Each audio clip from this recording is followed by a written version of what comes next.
Topping your health headlines right now, a recent drug trial at Baptist Health is showing some promise for stroke patients. Every 40 seconds, someone in the United States suffers from a stroke.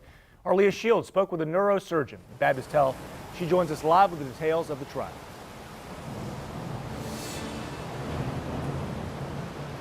Good morning, Lou. Well, this is where you want to be if you have a stroke. That's because I'm just right around the corner from the emergency room at Baptist Health Jacksonville.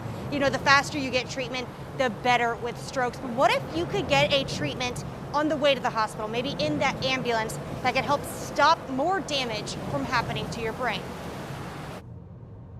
Mark Ridpath was 49 years old when he drove with his family from Ohio to Florida for a trip to Disney World. They stopped in Amelia Island and planned to make it to Disney the next day.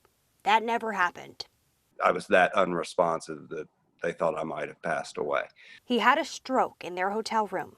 My stroke was what they call cryptogenic in nature. There's no known cause. I was very healthy. Ridpath says this almost vacation saved his life because he was taken to Baptist Health Jacksonville. While he was unresponsive, his wife agreed to enter him in a drug trial for a stroke treatment. Baptist Health was the only hospital in Jacksonville involved in the trial. Neurosurgeon Dr. Eric Sauvageau explains the blind trial gave a neuroprotective drug to certain patients and a placebo to others, with the hopes that the drug would stop the blood clot in the brain from causing more damage before patients could undergo surgery or other treatments. Maybe that would give more time before more important permanent damage occur.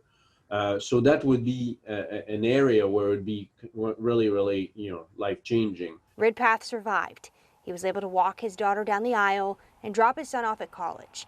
He still suffers from some side effects of the stroke, but he thanks the trial for keeping him alive. Very small price to pay to still be high functioning and around the people that make life worth living.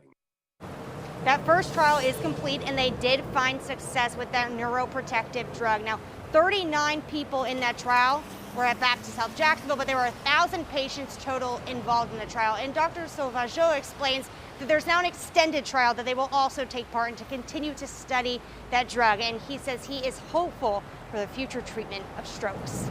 In Jacksonville, Leah Shields, First Coast News on your side.